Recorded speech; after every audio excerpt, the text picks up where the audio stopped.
वो वक्त आने पर पता चलेगा, पर मुझे पूरा विश्वास है वो ये बात जरूर समझेगा। नफरत और बदले में कुछ भी नहीं रखा है। उसे अपनी नफरत को भूलना होगा, तभी वो चैन से जी पाएगा। वो दोनों घर आ गए। घर पर सब लोग उन दोनों का ही इंतजार कर रहे थे। यतीश आर्यन बहुत परेशान थे। अनंत और टिया का भी यही हाल था। ओजल ने अपने बच्चे को पकड़ रखा था।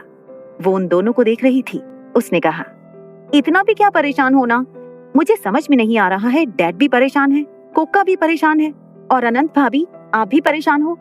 अश्वथ भाई और आदित्य भाई आ जाएंगे। ये सुनकर वो दोनों उसे क्या ही बताती। तभी ओजल की नजर अंदर आते दोनों भाइयों पर पड़ी। उसने कहा, लो दोनों भाई आ गए, अब तो आप लोग परेशान मत होइए। यतीश आर्यन उन दोनों को ऊपर रेलिंग से देख रहे थे। आदित्य ने आते ही कहा, भाभी बहुत भूख लगी है, ब्रेकफास्ट कहाँ है? वो सीधे तेज कदमों से डाइनिंग टेबल की तरफ गया और चेयर खींचकर बैठ गया। अश्वथ भी जाकर अपनी चेयर पर बैठ गया। आदित्य ने कहा, भाभी आप हमें क्या देख रही हो, जल्दी से नाश्ता दो। टिया जल्दी से आई और उन दोनों को नाश्ता सर्व करने लगी। वो जानने के लिए उत्सुक हो रही थी, पर पहले उसने उनका नाश्ता करना सही समझा। दोनों भाई हाथ धोकर नाश्ता करने लगे। उनके चेहरे पर कोई टेंशन न देखकर इतना तो समझ आ गया था कि सब ठीक हो जाएगा। दोनों भाइयों ने नाश्ता किया। आदित्य ने अश्वथ को देखा और कहा, भाई आप आज ऑफिस जा रहे हो ना? अश्वथ ने हाँ में सिर हिला दिया। आदित्य ने कहा, मैं भी रेडी हो जाता हूँ। ओरियन तो चला गया होगा, आप भी तैयार हो जाओ, आपको सब मिस कर रहे हैं। उनकी बात सुनकर टिया जल्दी से कमरे में अश्वथ के कपड़े निकालने के लिए चली गई। अनंत दोनों भाइयों को देख रही थी।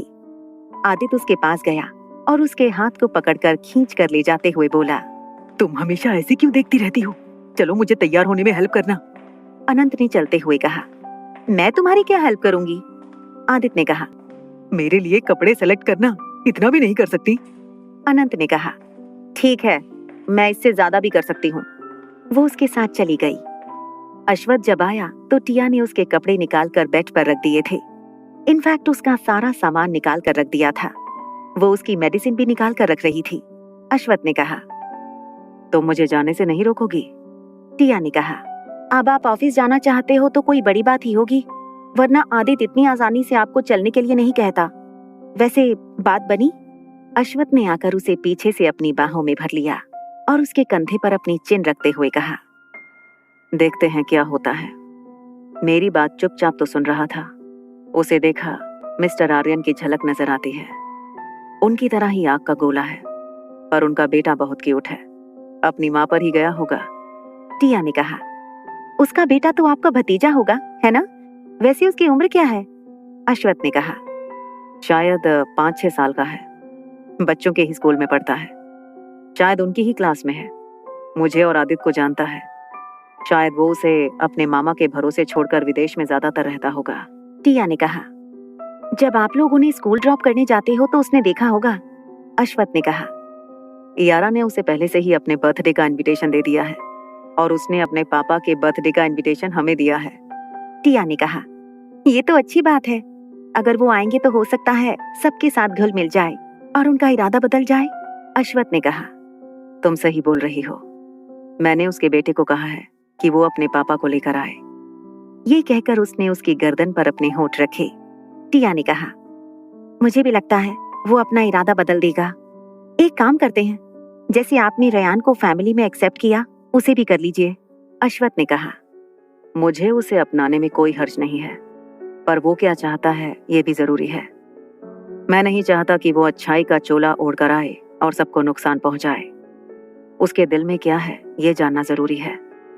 अगर वो हमें दिल से एक्सेप्ट कर भी लेता है तो तुम्हारे भाई के साथ दुश्मनी निभाएगा। टिया चौंक कर उसकी तरफ पलट गई। उसने उसकी कमर में अपने हाथ फंसा लिए। उसने पूछा, मतलब? अश्वथ ने उसके चेहरे पर आए बालों को फूंक मारकर दूर करते हुए कहा, उसकी पत्नी ब्लैक डेविल के लोगों की वजह से मरी है। मुझे लगता है वो वही है जो ब्लैक डेविल के लोगों को मार रहा है, या फिर वो भी उसी ऑर्गेनाइजेशन का मेंबर रहा होगा। टिया ने सोचते हुए कहा, वो हम बाद में देख लेंगे, वो उनकी प्रॉब्लम है। अब आप तैयार हो जाइए वरना आदित्य आ जाएंगे। अश्वथ ने उसे छोड़ा और अपने कपड़े लेकर चेंजिंग रूम में चला गया। कुछ ही देर में वो कपड़े बदल कर आया। उसने कोट अपने हाथ में रखा था। उसने टाई लाकर उसे दी टिया ने टाई ली और उचक कर टाई बांधने लगी। वो नीचे झुक गया। उसका चेहरा उसके चेहरे के सामने था। वो टाई बांधने लगी। टाई बांधने के बाद उसने अच्छे से उसके कॉलर को ठीक किया। उसने जैसे ही अपना सिर ऊपर उठाया तो उसने उसके होठों को चूम लिया। वो उससे दूर हुआ, फिर उसे देखा। वो उसे ही देख रही थी। उसका चेहरा देखकर अश्वथ को हंसी आ गई। उसे हंसते हुए देखकर टिया उसे धकेल कर बोली, अब ऑफिस के लिए जाइए। अश्वथ ने अपना सर नीचे झुकाया और कहा, ठीक है, मैं चला जाऊंगा, पर इतना कहकर वो मुस्कुराया। टिया ने आगे बढ़कर उसके होठों को चूम लिया और बोली, अब जाइए। उसने आगे बढ़कर उसके माथे पर अपने होठ रख दिए, फिर अपना फोन लेते हुए कमरे से निकल गया। बाहर आदित्य खड़ा था। उसे खड़ा देखकर अश्वथ ने पूछा, तुम अंदर नहीं आए? आदित्य ने दांत दिखाते हुए कहा, आई नो भाई, मैं जरा बेशरम टाइप का हूँ, लेकिन मैं आपके रोमांस में कबाब में हड्डी बनने के लिए तो नहीं आ सकता था। उसने अपनी आई विंक की। वो समझ गया। अश्वथ ने अपना कोट पहना। फिर दोनों भाई एक दूसरे से बातें करते हुए सीढ़ियां उतरने लगे। यतीश आर्यन भी ऑफिस जाने के लिए तैयार हो गए थे। उन्होंने उन दोनों को देखा और कहा, अश्वथ, तुमने अपनी दवाई ली? ये सुनकर अश्वथ रुक गया और पीछे पलटकर सीढ़ियों की तरफ देखने लगा। टिया उसकी मेडिसिन लेकर आ रही थी। उसने आकर उसकी मेडिसिन उसे थमाते हुए कहा, ऑफिस में जाने के बाद मेडिसिन लेना भूल मत जाइएगा। आदित्य ने कहा, डोंट वरी भाभी, मैं हूं ना, मैं भूलने नहीं दूंगा। टाइम से इनको मेडिसिन खिला दूंगा, आप चिंता मत करो। वैसे भी आपने आधी मेडिसिन दे ही दी है। वो शरारत से मुस्कुराया। टिया ने उसे देखा और कहा, वैसे आदित्य, आप कब से लिपस्टिक लगाने लगे?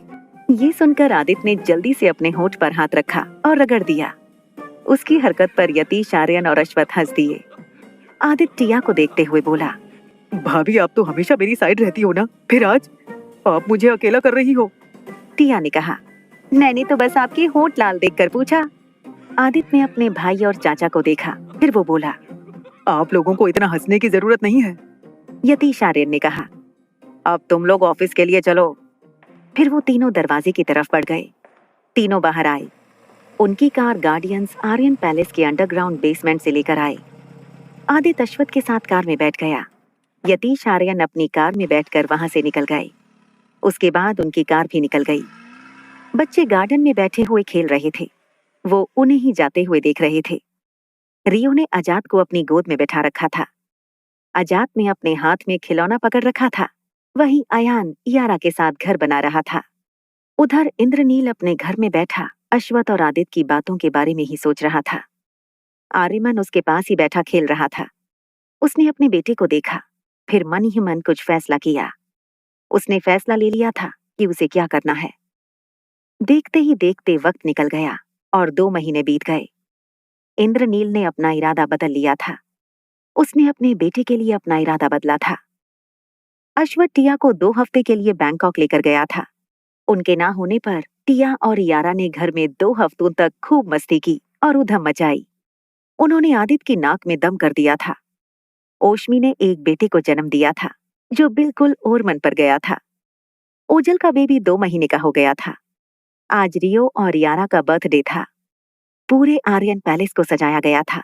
सारी तैयारियां हो चुकी थीं। सबको इनविटेशन दिया गया था। सब लोग आ चुके थे। यारा और रियो दोनों तैयार हो गए थे। दोनों बहुत प्यारे लग रहे थे।